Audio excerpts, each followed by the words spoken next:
听听这掌声，今天的演出又是一场大获全胜。申九龄看者台上的灯光和演员，这一切全都在他的掌控之中，从舞台调度到灯光音效，全都是他亲手打磨出来的结果。他又一次创造了一个属于自己的世界。就在申九龄最得意的时候，眼前突然跳出一个奇怪的系统界面，还没等他看清上面的任务，这东西又唰的一下消失了。难道是最近太累，真的出现幻觉了？还没等他缓过神，身后突然传来一个冷冰冰的声音，来的人竟然是申成贤，这位财阀大少爷怎么会突然出现在这种地方？他劈头盖脸就是一顿质问，问他为什么不接电话，甚至直接提到了他在偷偷导演音乐剧的传闻。申九龄这下彻底愣住了，这个一直隐藏的秘密到底是怎么捅到他那里的？申成贤根本看不起申九龄的音乐剧，在他眼里，这既不赚钱也没法洗钱。他冷冷地警告申九龄，最好老老实实待着，别给家族丢脸。可申九龄根本没打算退缩，他笑着反问：“你这么紧张，是怕我这个私生女出名了，会去媒体面前乱说话吗？”申成贤像是听到了什么笑话，嘲讽他这种无名小卒，这辈子都别想上新闻。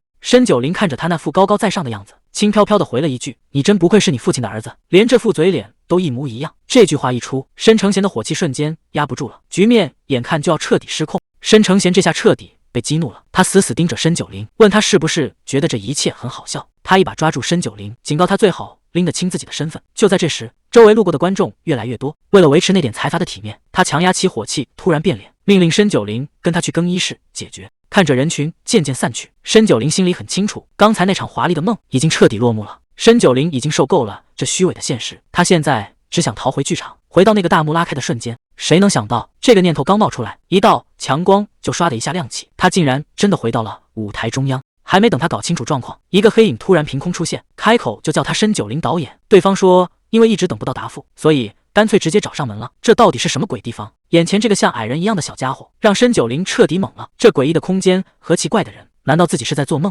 对方却一脸淡定地问他，考虑的怎么样了？还提到之前发给他的那部小说。申九龄这才反应过来，原来申成贤之前提到的那部作品，竟然跟这家伙有关，甚至还想请他去当剧团团长。虽然这场面很离谱，但申九龄还是拿出了导演的架势，直言要是想谈正式合作，就别搞这种装神弄鬼的把戏。对方听完笑了笑，既然想要正式一点，那就如你所愿。一个发光的蓝色屏幕凭空出现在了他面前，看着眼前跳出的系统屏幕，申九龄还没搞清楚对方在整哪一出，神秘小人却一脸淡定，说这才是导演最直观的工作方式。还没等申九龄开口问个明白，周围的空间竟然像玻璃一样瞬间碎成了渣，他整个人直接跌进了无尽的深渊。等周围再次亮起，这世界已经彻底变天了。这下麻烦大了，申九龄上一秒还在跟人说话，下一秒竟然直接瞬移到了拍卖场。还没等他搞清楚状况，台下就传来了成交的喊声。时间回到几分钟前，这场拍卖会正进行的如火如荼，曾经显赫一时的公爵府，如今已经彻底败落。贵族们坐在台下冷眼旁观，看着那些皇室赏赐的宝贝一件件落入别人手中，这个家族已经彻底完了。拍卖会进入了最后的压轴戏，连公爵府的主宅都没能保住。随着拍卖锤重落下，全场最重磅的拍品登场了。拍卖师扯着嗓子宣布，最后一件宝贝就是大家脚下的这座白修士剧院。这里曾是整个领地的文化中心，承载着无数辉煌的历史。可台下的贵族们却根本不买账，有人冷笑着说，那些陈年旧事早就过时了，现在公爵府已经彻底破产，谁还会来这种地方看戏？面对满场的嘲讽和质疑，拍卖师也开始犯难，这没人要的烂摊子，真的会有人愿意出钱吗？就在全场冷场的时候，二楼突然传来了出价声，拍卖师抬头一看，整个人都傻了。谁能想到出手的竟然是路易莎，作为家族最后的继承人，她竟然要把这剧院买回来。拍卖师生怕他反悔，连问都没多问一句，直接敲锤宣布成交。这烂摊子总算有人接手了。申九龄整个人都懵了，他还没搞清楚自己在哪，更不知道刚才到底买了什么。还没等他反应过来，旁边的人已经围了上来，纷纷夸赞他的胆识，这下真是赶鸭子上架了。旁边的侍从还在疯狂拍马屁，说他为了守护家族遗产不惜重金，这一通彩虹屁拍得震天响。可申九龄听完整个人都傻了，原来自己刚才随手买下的竟然就是脚下这座破旧的剧院。他环顾四周，这里倒触透着一股陈旧的气息，但最让他在意的是刚才那个人对他的称呼，路易莎。听到这个名字，他心里咯噔一下，这个名字他简直太熟悉了。这下事情真的大条了，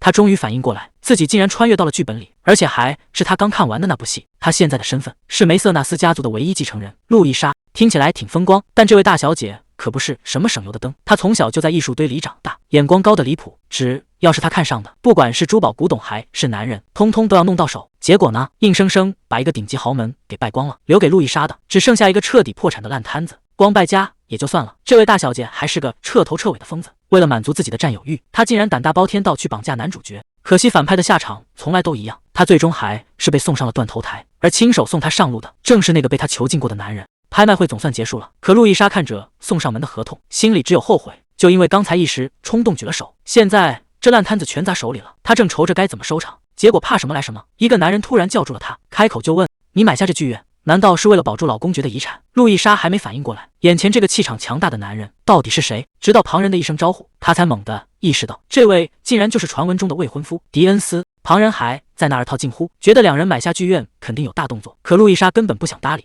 他冷冷地打断了寒暄，直接带人离开。在外人眼里，他们是天作之合，但只有他自己清楚，这段婚约不过是一场各取所需的交易。在原本的故事里，路易莎的下场简直惨不忍睹。公爵家倒台后，他为了保住婚约，简直是不择手段。他到处装可怜博同情，结果把迪恩斯的名声彻底搞臭了。两人就这样互相折磨了很久。想到这儿，路易莎停下了脚步。既然知道结局是死路一条，这回他绝不会再重蹈覆辙。迪恩斯在一旁说个不停，问路易莎到底有没有在听。他嘴上答应的挺快，其实心思早就飞到九霄云外了。这副敷衍的样子，气得迪恩斯当场没话说了。眼看在外面聊不出个结果，两人干脆先上了马车。车厢里的气氛冷到了冰点，谁也不想先打破这阵沉默。迪恩斯最后还是没忍住，质问他是不是又在冲动消费。在他看来，买下一座剧院可不是买衣服买帽子，这可是一笔足以惊动社交界的巨款。路易莎这回确实是把事情闹大了，现在的剧院根本没法用。但路易莎心里很清楚，当务之急不是赚钱，而是怎么以这个身份活下去。只要能躲开断头台，让他做什么都行。迪恩斯还在旁边不停的念叨，让他集中注意力听自己说话。可路易莎一个字都听不进去，他现在满脑子都是生存大计。眼看迪恩斯就要发火了，路易莎突然冒出一句，说自己小时候经常牵着爷爷的手去剧院。这一下直接把迪恩斯给整懵了，这话题转的简直是驴唇不对马嘴，他完全搞不懂这女人到底在打什么算盘。其实连路易莎自己都愣住了，这段关于爷爷的记忆并不是原主的，而是他穿越前最真实的童年。路易莎开始打感情牌，她说虽然自己以前是个败家女，但心里一直藏着最宝贝的东西。这种话从她嘴里说出来，听着确实有点不可思议。她一脸真诚地告诉迪恩斯，回忆是没法用金钱来衡量的，至于买剧院欠下的那些债，她以后一定会想办法还清。看着迪恩斯沉默不语的样子，路易莎心里总算松了口气，看来这一招以退为进确实是起作用了。马车稳稳停在了庄园门口，迪恩斯这一关算是暂时过去了，但真正的麻烦还在后面。看着眼前这排站得笔直的仆人，路易莎心里很清楚，接下来的硬仗才刚刚开始。这种豪宅大院，路易莎早就见怪不怪了，换个地方生活而已。现在的头等大事是得赶紧把那堆烂账给清了。转头到了餐桌上，路易莎却开始犯困。迪恩斯在对面连叫了好几声，他才猛地反应过来。看他这副没精打采的样子，迪恩斯忍不住问他，是不是昨晚根本没睡，怎么吃着饭都能走神？其实这真不怪他，为了理清家里的财务状况，他可是硬生生熬了个通宵，这下身体终于开始抗议了。迪恩斯觉得眼前的女人彻底变了，以前只知道挥霍的路易莎，现在竟然关心起剧院的死活，这反差确实让人有点反应不过来。路易莎也没打算藏着掖着，她直接把话挑明了，昨晚熬夜看完了所有账本，现在的剧院就是个烂摊子，还欠着一屁股债。听到这话，迪恩斯整个人都愣住了。在他眼里，路易莎根本不是能看懂账本的人，这简直比太阳从西边出来还离谱。但路易莎接下来的话更惊人，她不仅要保住剧院，还要亲自出面去管理，打算靠这个把欠的钱全还上。迪恩斯冷笑了一声，觉得他是在异想天开，毕竟空口白牙说大话谁都会，凭什么让人相信他有这个本事？面对这种赤裸裸的质疑，路易莎一点都没慌，她知道真正的较量现在才开始。路易莎一脸淡定，她说早料到对方会是这个反应，毕竟像他这样的生意人，虽然平时看着挺大方，但真要让他掏真金白银，那绝对是不见兔子不撒鹰。不过他既然敢来谈合作，手里肯定攥着杀手锏。路易莎直接拿出一叠厚厚的剧本，她自信地告诉迪恩斯，只要看一眼这里面的内容，保准他会立刻改主意。这剧本里到底藏着什么秘密，竟然能让他这么有底气？路易莎把剧本推到迪恩斯面前，她打赌这东西绝对能让他改变主意。毕竟在迪恩斯眼里，这个连父亲交代的任务都完不成的公爵小姐，怎么可能突然转性开始努力了？路易莎笑着展示自己的成果，问他感觉怎么样。迪恩斯这下没话说了，看来公爵带他出入社交场确实没白费功夫。但路易莎心里很清楚，这点小事其实根本没什么难度。既然演员和账本都有人管了，迪恩斯终于松口，答应让路易莎放手去干。阿尔弗雷多虽然嘴上答应，但心里总觉得这事不对劲。迪恩斯怎么可能这么轻易就点头？路易莎倒是兴致很高，催着赶紧吃完饭就出发，完全没发现身边的人一脸愁容。等到了地方，阿尔弗雷多终于忍不住了，问他到底要去见谁。路易莎一脸淡定，反问他有什么问题吗？这下阿尔弗雷多彻底炸锅了，因为那个男人竟然是路易莎的前任。路易莎拍拍阿尔弗雷多的肩膀，让他别这么激动，既然迪恩斯都点头了，还有什么好担心的？阿尔弗雷多心里1万个不理解，迪恩斯大人到底在想什么？竟然真让小姐来这种鬼地方。两人穿过阴暗的小巷，这环境确实让人心里发毛，但路易莎却表现得非常淡定。推开门，一个金发男人热情地迎了上来，他就是这家酒馆的老板鲁迪。谁能想到，这个笑得一脸灿烂的男人，竟然就是路易莎的前男友。他带着路易莎参观自己的剧场，言语间全是自豪。这地方的装修和氛围确实没得挑。鲁迪满心期待地问他，感觉这里怎么样？结果路易莎只是淡淡回了一句，还行吧。鲁迪一脸得意地凑过来，说只有路易莎能让他这么卖力地表现。看着鲁迪吃瘪的样子，路易莎突然伸手一把捏住了他的下巴，这一下气氛瞬间就不一样了，没人知道他到底想干什么。路易莎打量着自己，总觉得这身打扮还差了点意思。鲁迪却一眼看出了不对劲，他觉得今天的路易莎不仅穿得随性，说话也变得冷冰冰的，这家伙的眼光确实毒辣。路易莎干脆把话挑明，直说这店里的东西已经没一件能入他的眼了。鲁迪听了这话，反而露出一副懂了的表情，看来真正压箱底的宝贝还没拿出来呢。阿尔弗雷多还在担心迪恩斯，路易莎倒是一脸淡定，反正大家都戴着面具，谁能认出谁啊？鲁迪更损，直接建议给那迪恩斯戴个老鼠面具。这主意路易莎听了都觉得合适。玩笑归玩笑，鲁迪突然认真起来，提醒路易莎进了这扇门，发生的一切都得烂在肚子里。阿尔弗雷多在旁边听得直冒火，警告路易莎要是敢跟男人乱来，他立马回去打小报告。路易莎反而乐了，问他是不是在吃醋。戴上面具，好戏正式开场。路易莎一现身，周围的议论声就没停过，都在笑话他还没吃够教训。阿尔弗雷多听不下去了，刚想发作就被路易莎拦了下来。这种小场面他根本没放在眼里，随他们怎么说吧，反正今晚的主角可不是这些长舌妇。随着一声锤响，全场的灯光瞬间汇聚，拍卖师兴奋地宣布，今晚最稀有的宝贝马上就要登场了。到底是什么东西能让这群人这么疯狂？拍卖师笑得一脸神秘，说路易莎今天运气爆棚，刚巧赶上个绝世宝贝。随着红绸落下，沉重的锁链声传遍全场，这所谓的宝贝竟然是个大活人。虽然帝国法律明令禁止，但在这些有钱人眼里，规矩哪有杰作重要？路易莎一言不发，只是盯着台上那个身影。周围的人已经开始盘算，到底要砸多少钱才能把这个商品带回家。这出戏真是越来越离谱了。周围的人都在看笑话，觉得路易莎就是来凑数的，根本拿不出真金白银。鲁迪更是看准机会，凑过去阴阳怪气说，要是他手头紧，自己可以大方借他100万。结果路易莎头都没回，直接报出5000万的天价，全场瞬间死寂。鲁迪的笑容直接僵在脸上。这还没完，路易莎站起身环视四周，问还有谁敢加价，没有的话他现在就要当场结账。看着鲁迪那副傻掉的样子，谁才是真正的财主？这下不用多说了吧，钱给到位了。路易莎说话也更有底气，他当众下令要把刚买下的商品直接带走。所有人都以为他只是买个玩物，可路易莎接下来的话让全场都变了脸色。他说自己要排演一场大戏，名字就叫《罗密欧与朱丽叶》，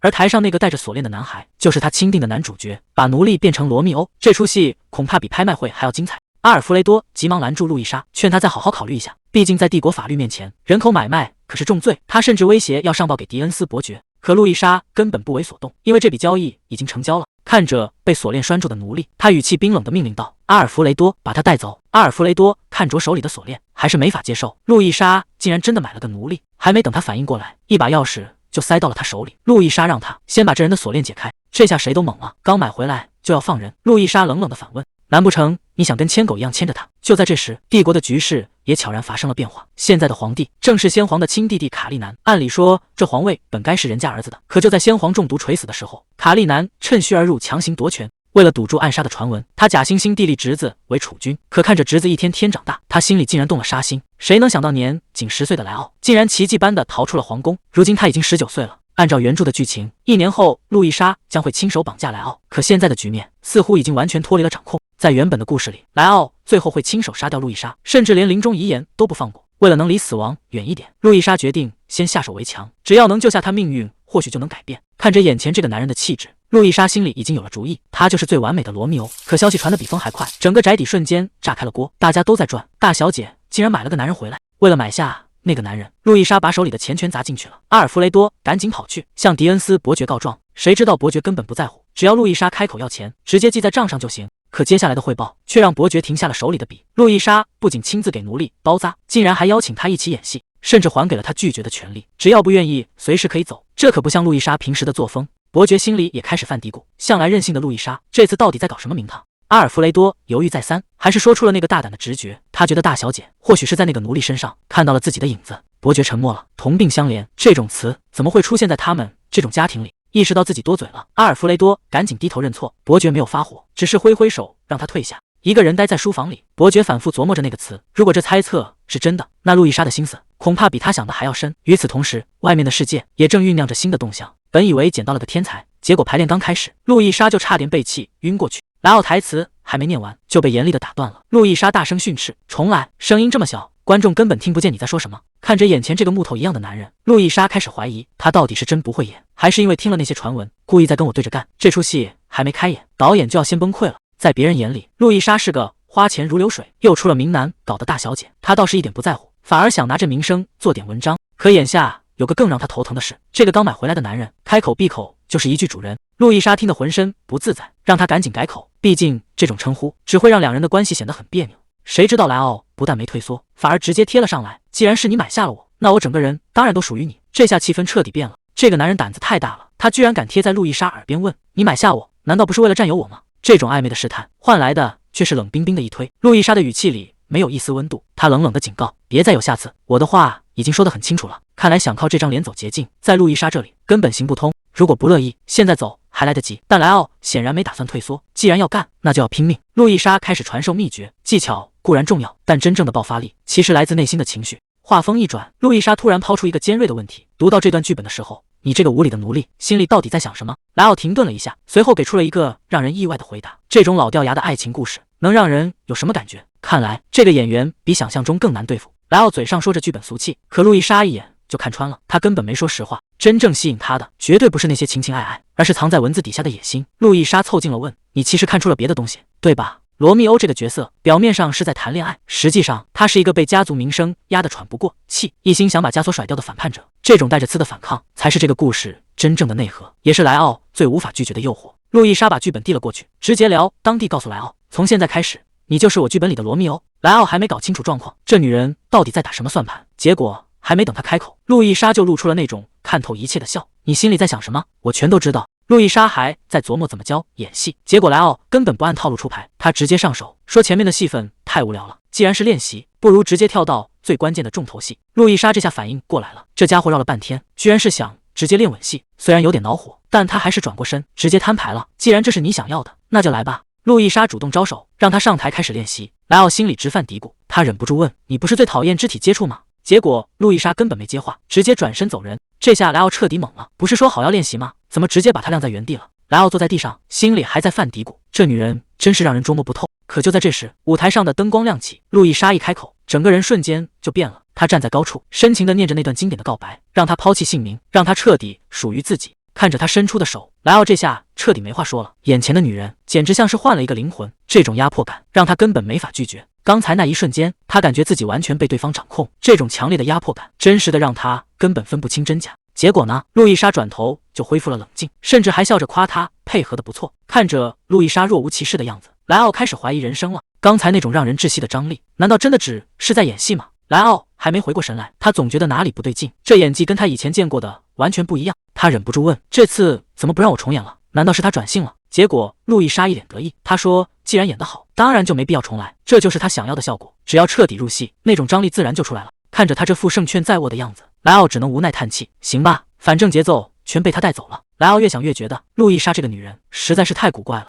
当初他砸下5000万巨款在拍卖场把她买下来的时候，所有人都以为他是看上了这张脸，连他自己也是这么想的。结果呢，他根本不按套路出牌，不仅嫌弃卫生条件，还不准他叫主人，甚至连最基本的肢体接触他都表现得非常排斥。这下莱奥彻底糊涂了，他花这么多钱到底在图什么？虽然他想看清这个女人的真面目，可不知不觉间自己竟然已经深陷她的剧本里了。看来接下来的日子得盯紧一点了，这个女人背后绝对藏着更大的秘密。深夜的宅邸里，伯爵一个人站在窗边，盯着大门口已经很久了。阿尔弗雷多看他这副样子，忍不住上前询问，是不是出什么事了？伯爵还在那儿嘴硬，说只是工作太多处理不完。可紧接着他就开始抱怨路易莎回来的太晚。这下阿尔弗雷多全明白了，什么工作忙，这分明就是在等门啊。伯爵还在那儿强撑着说，今天真是累坏了。结果一听说路易莎进门了，他比谁反应都快，嘴上说着没在等，转头就吩咐赶紧准备点心，生怕那位小姐饿着。伯爵在楼上听得清清楚楚，一句我们直接让他破防了。他开始阴阳怪气，说路易莎跟个奴隶走得太近，甚至还拿家族名誉来压人，问他早点回来有这么难吗？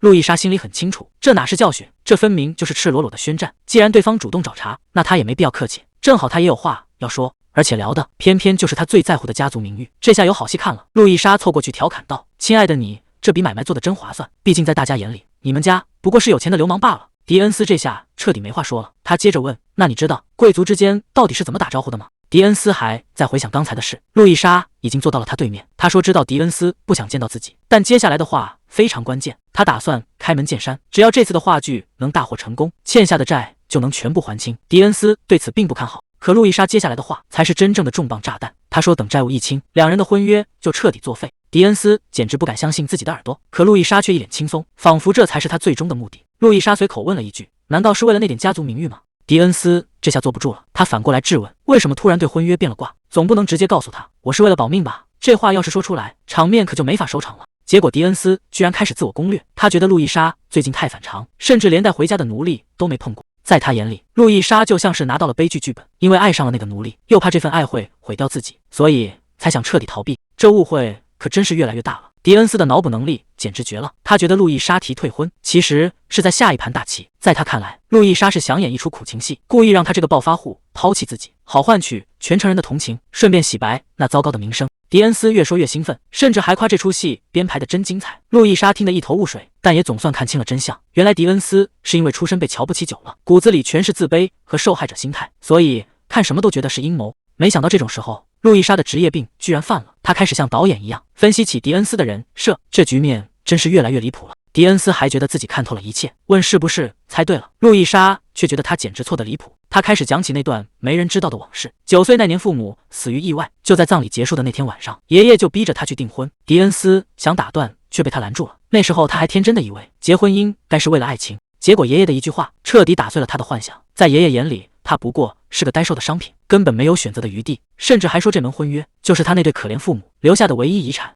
爷爷当年的那句话就像一道枷锁，死死扣住了路易莎的一生。他说联姻就是他唯一的价值。迪恩斯听得眉头紧锁，他觉得路易莎是在拿死人撒气，甚至觉得这种说法是对长辈的一种侮辱。可路易莎只是觉得可怜，觉得自己这些年活得像个笑话，背着一个根本不想要的头衔，像行尸走肉一样撑到现在。所以他开始挥霍，用最贵的衣服和鞋子，还有数不清的男人来麻痹自己，仿佛只有这样才能感觉到自己还活着。迪恩斯冷冷地问了一句：“难道就因为这些，你觉得以前做的那些荒唐事就都能被原谅了吗？”路易莎表现得云淡风轻，说随你怎么想，反正他根本不在乎。可话一出口，他心里就开始后悔，觉得自己刚才实在是有点失控，说的太多了。这种为了爱的人宁愿放弃财富和名誉的感觉，让他想起了前世的自己。那时候他叫申九龄，那段记忆里的挣扎和牺牲，简直和现在的局面一模一样。迪恩斯这下彻底没话说了，只能站在原地。路易莎紧接着又补了一刀，说迪恩斯，你搞错了一件最关键的事。我之所以非要退婚不可，并不是因为我爱上了别的男人，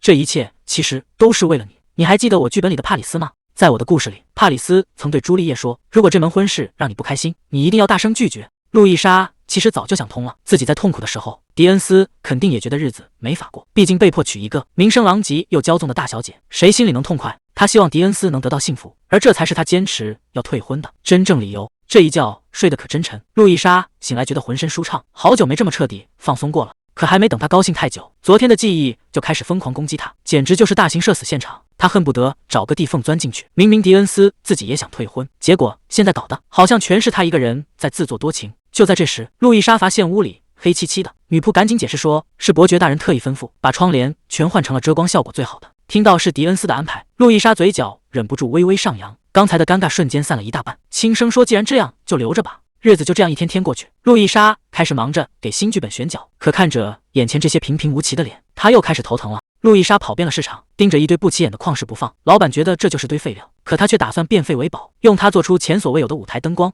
为了赶在首映前准备好一切，所有人都在连轴转，从道具到布景，全都要从零开始一点点磨出来。眼看日子越来越近，排练场的气氛也跟着紧张起来，大家心里都没底，生怕在关键时刻掉链子。就在这时，路易莎直接站到了高处，拍着手让所有人集合。她说，接下来的时间我会亲自盯着每一个细节，你们只需要做一件事，那就是绝对服从我的指挥，成败就在此一举。大幕马上就要拉开，属于他的第一场演出终于要开始了。经典剧目正式开演。在古老的维罗内城，两大家族早就闹得不可开交，领主忍无可忍，下达禁令，谁再敢闹事，绝对没有好果子吃。凯普莱特家的小姐登场了，奶妈急得满院子找人，生怕这位小祖宗又闯祸。朱丽叶却一脸淡定，笑着调侃奶妈太胆小，这性格一看就不是个安分的主。朱丽叶还没歇口气，就被母亲急匆匆叫了过去。原来是婚事找上门了，对方是有权有势的帕里斯，在父母眼里这就是最完美的安排。朱丽叶只能点头答应。可另一边的死对头家里，罗密欧正因为失恋要死要活，本沃利奥实在看不下去了，非要拉他出去散散心。谁能想到这一句缘分就要开始了，罗密欧还在为情所困，他满脑子都是罗莎琳，可偏偏对方是死对头的女儿，这根本就是一段没结果的苦练。就在这时，本沃利奥带来了个消息，凯普莱特家要办化妆舞会了，这可是个潜入敌营的大好机会。本沃利奥劝他，旧伤得用新欢来治，实在不行也能去见见心上人。罗密欧最后还是点头了，他不知道这一趟去，罗莎琳没见着，反而要遇上这辈子的真命天女了。舞会现场热闹非凡，罗密欧戴着面具躲在角落，后悔不该来这儿凑热闹。可就在这时，人群中突然传出一阵惊呼，所有人的目光都看向了同一个方向。朱丽叶优雅登场，那一瞬间整个大厅都亮了。刚才还满心纠结的罗密欧，现在整个人都定住了。什么家族仇恨，什么后悔，在这一刻全都顾不上了。戏里的罗密欧已经彻底沦陷，这种情感太真实了，真实到连台下的观众都忍不住要跟着一起心动。原来这就是舞台剧的魔力，明明知道是演戏，却感觉故事就在眼前活了过来。这一刻，所有人都在屏息凝神，见证这段跨越仇恨的相遇。这种极具真实感的戏，台下的观众恐怕还是头一次见。但这正是计划的关键，就是要让他们彻底入戏，直到分不清谁是角色，谁是现实，把对朱丽叶和罗密欧的情感全部投射到路易莎和莱奥身上。只要这出戏演完，所有人对他们的看法都会发生翻天覆地的变化。这就是戏剧的力量。舞台上，朱丽叶缓缓开口：“罗密欧，为什么你偏偏是罗密欧？”这一声质问让全场观众的心都揪了起来。舞台上的告白已经到了高潮，朱丽叶站在阳台上大声呼唤：“只要能在一起，哪怕抛弃家族也在所不惜。”罗密欧紧接着给出了回应，他说：“如果这份爱是真的，那这世上就没有任何力量能阻挡他们。”这一刻，两人在灯光下紧紧相拥，要当着所有人的面立下爱的誓言。台下的路易莎看得整个人都愣住了，她明明知道这只是一场戏，可看着眼前如此深情的莱奥，她竟然开始分不清这到底是在演戏还是他的真心话。台下的观众全看傻了，这真的是那个传闻中的恶女公主吗？大家已经彻底掉进了这段绝美爱情里。路易莎很清楚，现在的甜蜜只是暴风雨前的宁静，真正的噩梦马上就要开始了。就在所有人沉浸在浪漫中时，舞台上的气氛瞬间降到冰点。长剑出鞘，鲜血四溅，原本的爱情剧竟然变成了惨烈的杀戮。台下的人全懵了，有人小声问：“那把剑是真的吗？茂丘西奥难道真的死了？”看着好友死在自己怀里，罗密欧彻底爆发了，他指着提博尔特怒吼，要让对方下去陪葬。长剑贯穿身体的那一刻，台下的观众全吓疯了，谁也没想到剧情会这么惨烈。罗密欧竟然杀了朱丽叶的表哥，这下两家人彻底成了死敌，这段感情再也没有退路了。舞台上一片混乱，有人催他赶紧逃命，否则就要被当众处死。罗密欧站在血泊中，身体止不住地晃动，他必须拼命提醒自己，这只是一场戏，全都是假的。可他已经分不清自己到底是在演戏还是真的杀了人。这种感觉太真实了，他感觉自己不是在演罗密欧，而是真的背负了一条人命。现实和虚构的界限已经彻底模糊，如果再这样演下去，他整个人恐怕都要彻底崩溃了。聚光灯下，莱奥一个人站着，手里的长剑还在滴血。虽然这只是一场戏，但他已经完全陷进去了。莱奥现在的状态已经快要撑到极限了，舞台上的情况也彻底乱了，有人大喊着让他立刻离开。莱奥整个人都懵了，难道这还在剧本里吗？他现在是逃亡中的罗密欧，已经彻底没有退路了。罗密欧这一走，被留下的朱丽叶该怎么办？戏里的局面越来越糟，侍女劝朱丽叶干脆死心，改嫁给有权有势的伯爵。朱丽叶根本无法接受，既然不能和爱人在一起，那活着还有什么意义？可怜的罗密欧终究还是没能等到这一刻。台下的观众屏住呼吸，谁都看得出来悲剧已经无法挽回。如果没有那场该死的家族世仇，他们本该有不一样的结局。可现在朱丽叶的世界已经彻底塌了，活着对她来说只剩下痛苦。寒光一闪，她捡起了那把致命的匕首。既然罗密欧已经走了，那他也绝不独自留下。这一剑毫不犹豫，鲜血瞬间染红了舞台。这对恋人最终以这种方式永远的留在了彼此身边。随着灯光渐渐暗去，罗密欧与朱丽叶的故事终于画上了最悲惨的句号。两个家族的世仇最终葬送了这对年轻的恋人。这种毫无意义的争斗，是时候该彻底结束了。大幕缓缓落下，这场戏终于演完了。台下早已哭成了一片，所有人都在疯狂鼓掌，因为他们知道，这不只是一场表演，更是一段让人心碎的真实。艾丽转过头，本想问问父亲的感想，结果这一看不要紧，直接把他给看愣了。谁能想到，平时那么严肃的父亲，现在竟然哭成了泪人，完全停不下来。看来这场戏是真的戳到了他的心窝子。演出前，艾丽一边走一边感叹，那个传闻中的大小姐根本不是坏人，明明是个心地善良的人，甚至还愿意让普通人进场看戏。可外面的流言蜚语却把她说的一文不值。说白了，这些人根本不是来看戏的，他们聚在这里只是想看那位大小姐出丑。甚至有人在底下阴阳怪气，觉得只要演员长得漂亮，这出闹剧就算勉强能看。恶意几乎填满了整个剧场。可就在大幕拉开的一瞬间，气氛彻底变了。那种扑面而来的压迫感，让所有嘲笑声瞬间消失得无影无踪。维罗纳城的故事就在这一刻开启，两个家族的百年恩怨，还有那段注定悲剧的爱情，每一个字都重重地砸在观众心里。艾丽整个人都愣住了，这真的是她以为的那种上不了台面的简陋戏剧吗？这种水准简直超出了所有人的想象。就在这时，朱丽叶在灯光下惊艳登场，全场的目光瞬间被彻底锁定。这哪里是在演戏，这简直就是把一段真实的人生直接搬到了舞台上。全场观众都陷入了疯狂，掌声雷动，经久不息。有人甚至感叹，这辈子都没看过这么精彩的表演。这场戏已经成了所有人心中永远无法抹去的记忆。但没人知道，刚才那一幕根本不是演出来的，因为观众的反应太热烈，台上的演员竟然彻底入戏了。这种超越剧本的真实感，才是这场戏真正封神的原因。他正发愁刚才演得太用力，这张脸怕是又要肿好几天。就在这时，莱奥凑了过来，不由分说的替他擦拭脸上的妆。虽然他嘴上嫌弃觉得这是在浪费时间，但还是乖乖站在原地没动。莱奥一边动作一边低声感叹，说自己怎么都看不透他，但现在终于发现了一个秘密。他看出了大小姐对舞台的这份痴迷，可紧接着话锋一转，语气里突然多了几分认真。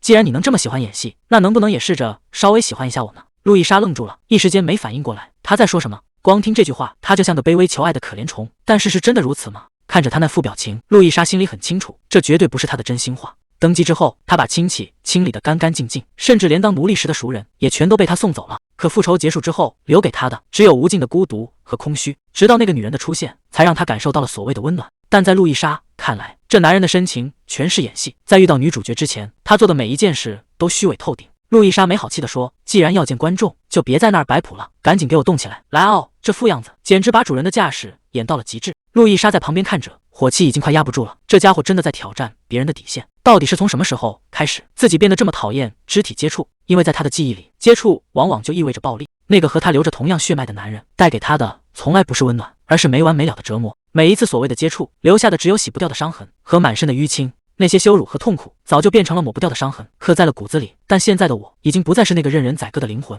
我是路易莎，是这个帝国里最臭名昭著的恶女。再也没有人会因为嫉妒想要把我拽进深渊，我想演什么就演什么。没错，我终于彻底自由了。台下的观众已经在疯狂呐喊，他们都想看看这位路易莎到底长什么样。台下的观众已经彻底疯了，该哭的哭，该笑的笑，全都在我的掌控之中。以前我总是躲在暗处观察，但这一次我才是舞台中心的主角。路易莎压低声音喊了一声奴隶，莱奥随口应道在呢。路易莎侧过头接着说，你之前不是一直想知道我演戏的时候为什么从来不真亲吗？莱奥还在那慢条斯理地分析，说要是真亲一下观众肯定更入戏。结果话还没说完，路易莎直接一把拽住了他的领口，全场瞬间炸开了锅。谁也没想到这一幕会来得这么突然，在所有人眼里，这绝对是载入史册的绝美一吻。路易莎看着台下的反应，心里却异常冷静，这顶多算是给观众的一点福利。莱奥还没回过神，路易莎已经凑到他耳边低声说，这可不是真正的吻。原来他的拇指一直挡在两人的嘴唇之间，这就是顶级演员的职业操守。台下的人还在疯狂尖叫，却没人知道这一切都是假的。这个混蛋竟然真的敢！路易莎愣了一下，算了，既然是为了演出，就先放过他这一次。台下的掌声简直要掀翻屋顶，这场戏彻底火了，一切都在按计划进行，只要演出获得成功，那桩让人头疼的婚约就能顺理成章的解除了。路易莎早就想好了，要给这位尊贵的未婚夫送上一份意想不到的大礼。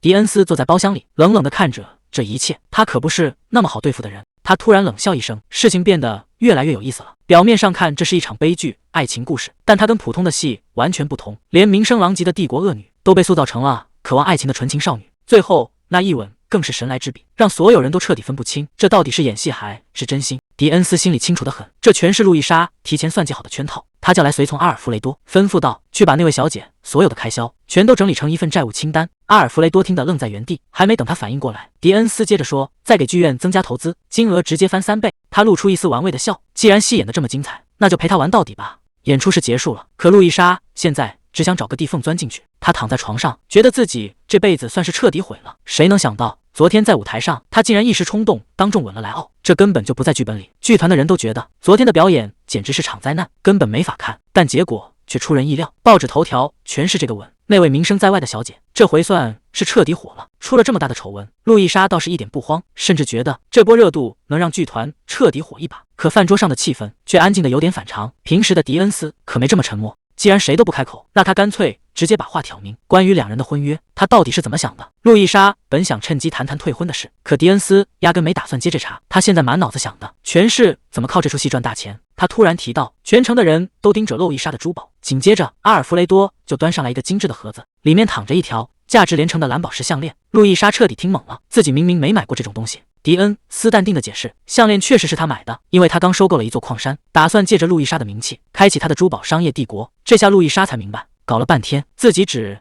是他生意里的一环。迪恩斯不仅要路易莎戴上项链，还要给她准备配套的礼服。说白了，他就是想让路易莎在舞台上帮他的珠宝生意当带货模特。这一套行头价值3000万，迪恩斯还要再砸5000万搞投资。路易莎这下总算听明白了，自己哪是在演戏，分明是成了他的活广告。可还没等他算清楚这笔账，阿尔弗雷多就递过来一叠厚厚的账本。迪恩斯示意他好好看看，路易莎只看了一眼，整个人就彻底定住了。这账本里的内容简直比这出戏还要离谱。与此同时，外面的风向也开始不对劲，大家都在私下议论，在这个节骨眼上排这出戏，到底是在打什么算盘？剧团这帮人现在是上了贼船，拿了钱想跑都跑不掉，要是敢开溜，估计会被一路追杀到天涯海角。为了凑齐演员，路易莎把酒馆里长得帅的全都给搜刮了过来，就连在厨房干活的亨利也被硬拽来演本沃利奥。可亨利哪懂什么演戏，导演在那讲的天花乱坠，说这个角色从小就是贵族，要克制，还要有保护欲。亨利听得像是在听天书，路易莎一眼就看穿了，说他现在的表演全是套路，根本没有灵魂。最后还丢下一句，要让他用情感去引导表演。这话听得亨利彻底懵了，情感引导到底是个什么东西？看着他这副完全不开窍的样子，这出戏怕是要彻底抓瞎了。路易莎说演就演，上一秒还在严厉训人，下一秒就变成了戏里的贵族，甚至连说话的腔调都跟刚才判若两人。亨利在旁边看得屏住呼吸，这反差实在太大了，简直就像是换了一个灵魂。他这才明白什么才是真正的演技。路易莎停下动作，手里攥着剧本说，这就是他想要的，既要足够谨慎，又要对身边的人大方得体。最后他丢下一句狠话，要是实在找不着感觉，那就1比1死磕他的动作。这下亨利的压力彻底拉满了，这还没开演呢，亨利就先把自己给否定了，生怕上台会被人笑话。路易莎却反问他，万一大家不笑话呢？这一句肯定算是给亨利吃了一颗定心丸，既然已经走到了这一步，那就只能硬着头皮上了。毕竟有句话说得好，有些人天生就属于舞台，只要聚光灯一打，感受到台下那些火热的目光，整个人就像被点燃了一样。演出正式开始，当亨利说出那句台词的时候，整个人像是脱胎换骨一样，他不再是那个笨拙的厨子，而是真正的贵族本沃利奥。这种感觉以前从未有过，每一个动作，每一句对白，都像是从灵魂深处流出来的。他彻底沉浸在戏里，甚至忘记了这只是在表演。当灯光亮起，掌声雷动，他站在舞台中央，看着台下黑压压的人群，那种被所有人注视的压力，竟然让他感到一种莫名的兴奋。这一刻，所有的怀疑都消失了，他终于明白为什么那么多人会对舞台上瘾。这种掌控全场的感觉，确实让人无法自拔。虽然不知道自己是不是这块料，但他心里只有一个念头，那就是还要再回到这里，还要再次站在聚光灯下，真是怕什么来什么。马车偏偏在半路掉链子，车夫一个劲的赔礼道歉，说这车实在是走不动了。路易莎没心情听他废话，冷冷的丢下一句，剩下的路我们自己走。他现在心里烦透了，怎么就没一件顺心的事？这出戏还没开始，麻烦倒是一个接一个。时间回到几个小时前，路易莎看着手里的账单，整个人都傻眼了，这上面密密麻麻全是欠款。迪恩斯在一旁提醒，这可都是他亲手签下的债，大到剧院开销，小到几块巧克力，一笔一画全记在上面了。路易莎气得直拍桌子，这简直是在抢钱。结果迪恩斯头也不抬，冷冷地回了一句，钱又不是大风刮来的。他最后下了通牒，在把这些债还清之前，他最好老老实实去演戏，至于退婚那种大事，现在想都别想。路易莎一边走一边在心里吐槽，迪恩斯这人也太能算计了，连他小时候偷吃的巧克力都要一笔笔算成债。就在他为那笔巨额开销发愁时，路边突然冲出来一个女孩，直接拦住了他们的去路，开口就问他是不是路易莎。路易莎立刻警觉起来，他注意到女孩的手一直背在身后，神神秘秘的，好像藏了什么贱待人的东西。难道是遇到了刺客？这手里攥着的该不会是刀子吧？就在他准备应对突发状况时，对方猛地把手伸到了面前，大声喊着请一定要收下。结果竟然是一大束鲜花。这下轮到路易莎愣住了，艾丽抱着花紧张的不行，一边夸赞刚才的演出精彩，一边又为自己的冒失不停道歉，生怕惹得这位对方不高兴。路易莎却只是微微一笑，问他有没有听过关于自己的传闻。毕竟大家都知道，他这人只收集漂亮的东西，既然是送礼，那这一大捆花可不够。路易莎从花束中挑出一朵，轻轻别在女孩的发间，还没等对方反应过来，他已经俯身吻了上去，这才是他想要的最完美的礼物。路易莎凑到艾丽耳边，轻声说她比这些花还要迷人。艾丽整个人都愣在原地，半天没反应过来，看着对方不知所措的样子，路易莎笑着发出邀请，说自己正打算组建剧团，欢迎这位小粉丝随时来面试，甚至可以给他开个后门。转过身，路易莎顺势靠在莱奥身上，多亏了平时总跟这家伙对戏，现在这种程度的亲密接触对他来说简直是小菜一碟。他一边走一边催促，说是排练时间紧迫，得赶紧出发。莱奥刚想开口反驳，明明是他自己在那耽误时间，可看着路易莎那副理直气壮的样子，他最后还是把话咽了回去，只能默默跟在后面，任由这位大小姐折腾。两人刚回到休息室，莱奥就开始翻旧账，吐槽路易莎刚才跟粉丝互动实在是有点太亲密了。路易莎听了根本不当回事，说那叫营业，是给粉丝发的福利，反倒是他这个当随从的，整天贴这么近才叫图谋不轨。莱奥被对的没脾气，正打算开口辩解，门外突然传来一声惊呼，听着热情的语气，看来是有不速之客到了。这下休息室里要热闹了。这位不速之客一进屋就直呼路易莎的全名，语气里满是傲慢。凯瑟琳摇着手里的折扇，冷笑着质问路易莎：“是不是打算一直这么坐着，连最基本的礼貌都忘了？”他甚至搬出了长辈的身份，责怪路易莎竟敢无视自己的婶婶，这副咄咄逼人的架势，显然是来者不善。路易莎沉默地看着他，心里已经认出了这个女人，她不仅是名义上的亲戚，更是那个在拍卖会上买下家族庄园的神秘买家。凯瑟琳这辈子最大的执念，就是向死去的父亲证明，她才是那个有资格继承家产的人。现在她终于如愿以偿，拿到了梦寐以求的庄园。路易莎表面上礼貌打个招呼，心里却很清楚，这个女人为了报复家族，早就已经彻底疯了。凯瑟琳用扇子挑起路易莎的下巴，想当众给他一个下马威，嘲讽他把家族的名声都败光了。可路易莎根本不吃这一套，反而笑着反问：“当初在拍卖会上疯狂扫货的时候，婶婶不是买得挺开心的吗？”这句话一出，凯瑟琳直接被戳到了痛处，原本嚣张的气焰瞬间熄火了。凯瑟琳越说越离谱，开始拿满大街的绯闻说事，指责路易莎还没结婚就赖在未婚夫的宅子里不走，简直是一点脸面都不要了。面对这种羞辱，路易莎不仅没生气，反而笑得更灿烂了。她看着身边的莱奥，慢悠悠地回了一句：“听你这么一说，我倒觉得这笔买卖做对了，这真是一个完美的资产。”凯瑟琳彻底听傻了，觉得路易莎肯定是疯了，竟然把人当成资产来看待。看着眼前气急败坏的婶婶，路易莎心里只有一个念头：看来父亲当年真的看走眼了。凯瑟琳到现在都想不通，老头子临死前怎么就非要把继承权交给路易莎这种人？可路易莎根本不吃这一套，她满脑子都是生意经，甚至觉得长得帅的男人更有赚头，只要门票卖得好，重回巅峰指日可待。凯瑟琳冷笑着摇了摇头，觉得路易莎从小到大就只会做这些不切实际的白日梦。不过他话锋一转，说要送给路易莎一个好消息，就在那个曾经属于路易莎家族的庄园，马上就要举办一场盛大的舞会了。这哪里是好消息？这分明是在路易莎的伤口上撒盐，要在他曾经的家里给他一个最狠的下马威。凯瑟琳随手甩出一张邀请函，语气里满是施舍的味道。她说：“既然你这么喜欢演戏，那我就给你提供一个完美的舞台。”这明摆着就是一场鸿门宴，想让路易莎在曾经的家里当众出丑，沦为所有人的笑柄。面对这种杀人诛心的挑衅，路易莎没有表现出任何慌乱。凯瑟琳突然抛出橄榄枝，邀请剧团去她的私人宴会上演出，这可是个难得的大场面。路易莎表现得受宠若惊，连声说着谢谢，一副捡到了大便宜的样子。但只要看她的眼神就知道，这出戏她演得比谁都认真，因为她早就看穿了，凯瑟琳这种人从来不会平白无故的请客。所谓的宴会其实是场精心包装的相亲局，真正的目的是给她的女儿珍妮物色一个听话的女婿。凯瑟琳还以为自己是那个掌控全局的人，甚至大方地表示路易莎可以带家属一起参加。路易莎表面上感激涕零，心里却早就看穿了对方的嘲讽。既然对方想装大方，那他干脆顺水推舟。他停顿了一下，开始诉苦，说剧团最近手头实在太紧，连演出的衣服都买不起，这下轮到凯瑟琳骑虎难下了。为了面子，凯瑟琳只能咬牙答应包办费用。可路易莎还没打算收手，指着身边的男主角说：“既然要给，那就连他的份一起出了吧。”看着凯瑟琳哑口无言的样子，这出戏还没开演，路易莎就已经稳赚不赔了。莱奥一眼就看穿了，这凯瑟琳恐怕也是个空架子，口袋里根本没几个子儿。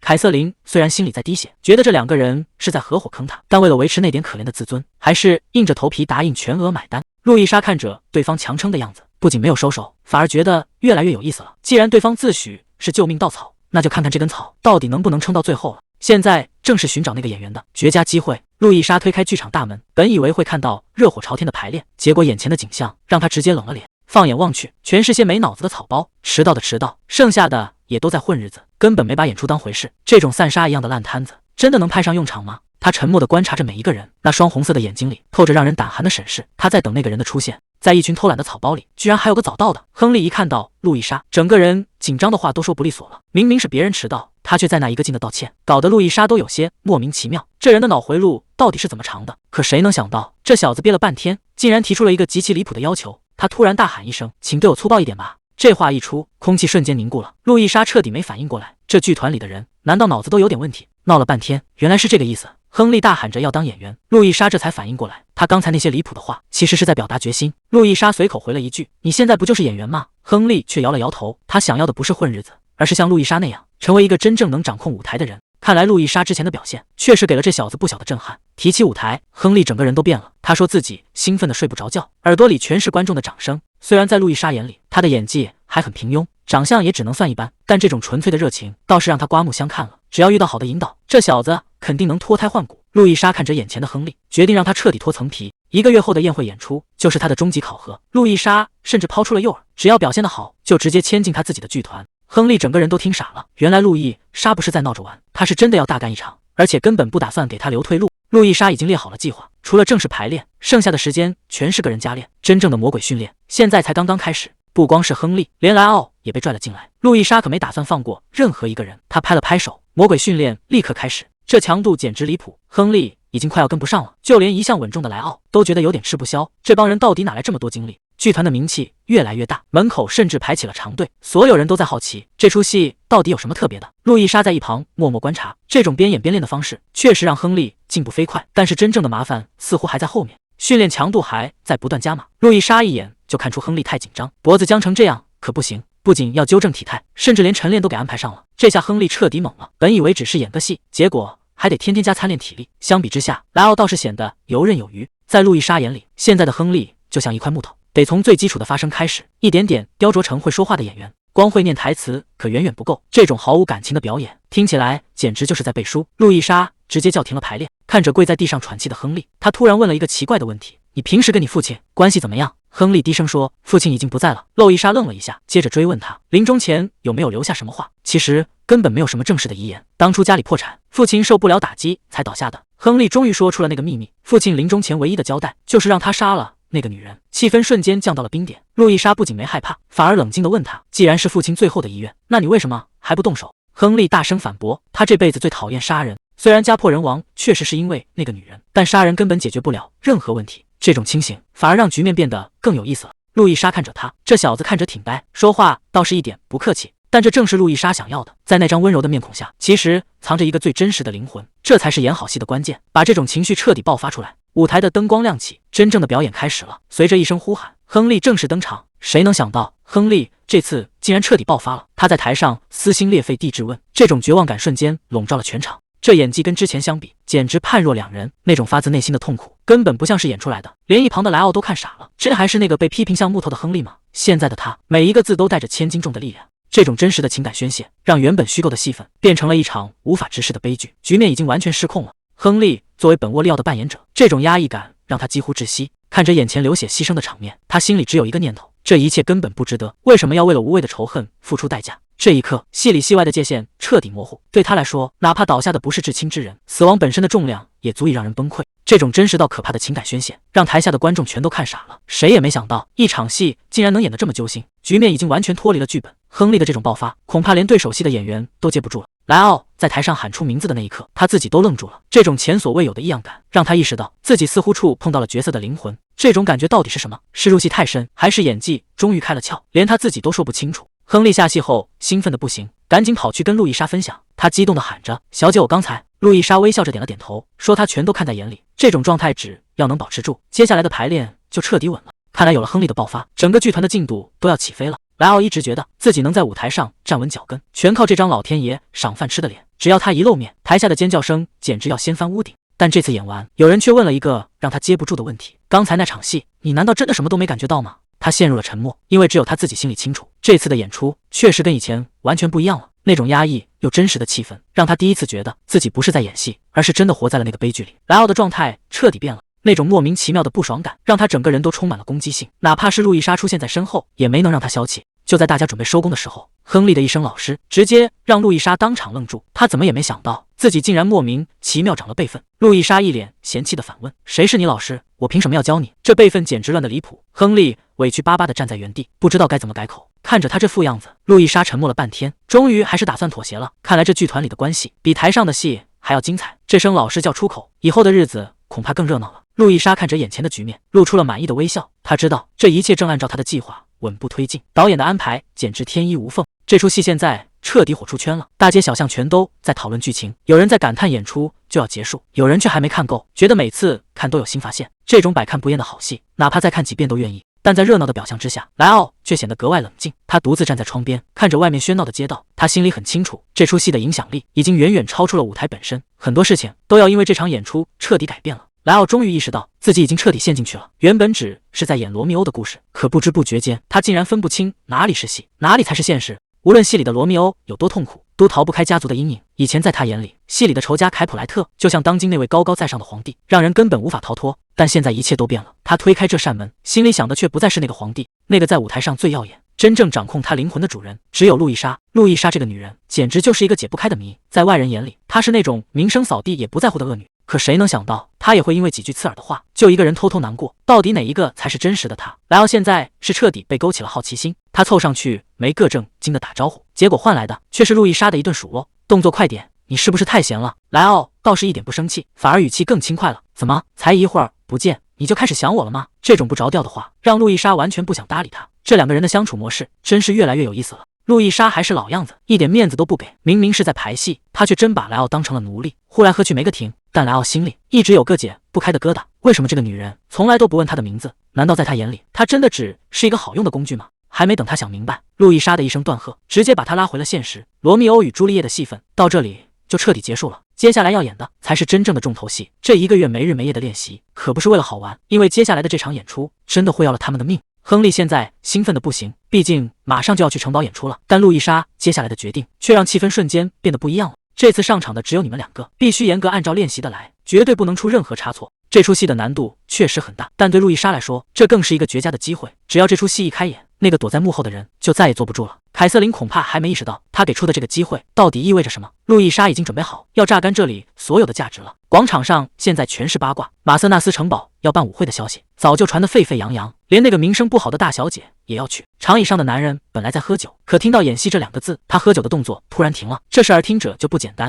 他从怀里摸出一张照片，盯着上面的女人，嘴里念出了那个名字：路易莎。那个女人真的要来了吗？刚回来，阿尔弗雷多就带来了消息，伯爵大人居然主动邀请，要路易莎过去共进晚餐。平时连面都见不到，今天怎么突然转性了？这顿饭恐怕没那么简单。路易莎刚安排好明天的演出，莱奥也凑了上来，说既然这样，那他也得跟着去凑个热闹。路易莎随口提了一句，要带莱奥一起去吃晚饭，结果阿尔弗雷多当场就炸锅了。这三个人要是坐一桌，那场面简直不敢想。莱奥倒是一脸淡定，还故意给对方扣帽子，问是不是嫌弃他身份低微，甚至开始怀疑平时那些干巴巴的伙食是不是阿尔弗雷多故意交代的。这下阿尔弗雷多彻底没话说了，为了证明自己没亏待客人，只能硬着头皮否认。结果莱奥直接顺杆爬，既然是客人，那这顿饭他做定了，别在门口磨蹭了，赶紧进去吧。路易莎本以为这只是一顿普通的晚饭，没必要搞得这么僵，结果一进屋，他就发现自己想简单了。左手边坐着迪恩斯，右手边是莱奥，这哪是餐厅，这分明是修罗场。这顿饭吃的简直让人坐立难安，还没吃两口，路易莎就觉得要消化不良了。就在这时，有人终于按捺不住了，迪恩斯终于忍不住开口了，指着莱奥问他是谁。结果这家伙一点不虚，笑着说自己是路易莎的私人财产，还反问迪恩斯，难道要把这么贵重的东西随便乱放吗？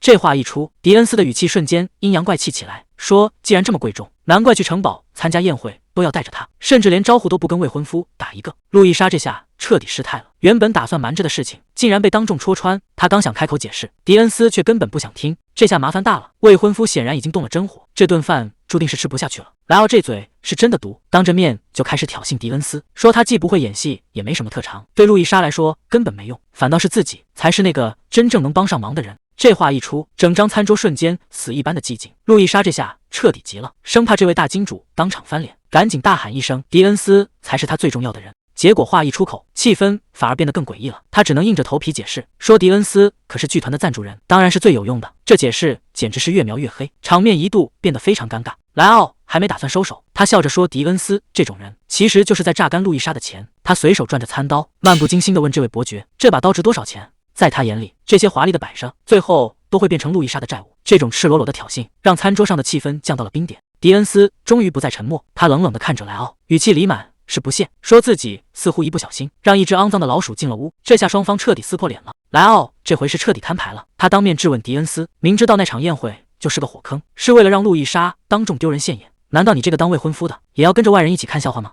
眼看局面就要彻底失控，路易莎终于忍无可忍，她猛地大喊一声够了，强行终止了这场争吵。她卑微地表示，迪恩斯能收留自己已经是天大的恩情，她不敢再奢求更多，只能低声哀求这位伯爵，希望他能高抬贵手。迪恩斯始终一言不发，谁也不知道他心里到底在想什么。迪恩斯终于待不下去了，冷着脸直接离席，这顿饭算是彻底毁了。路易莎气得不行，质问莱奥为什么要发疯，把局面搞得这么难看。结果这家伙一脸无所谓，反而问路易莎是不是想动手。其实他心里早有算计，他故意当这个恶人，就是为了转移迪恩斯的注意力。只要迪恩斯只顾着生气，就不会再追问剧团的那些秘密。路易莎这才反应过来，原来这个看似胡闹的家伙，竟然是在用这种方式保护他。路易莎实在想不通，莱奥为什么要这么豁出去？他盯着眼前的男人问：“你明明压根就不喜欢演戏，为什么要做到这一步？”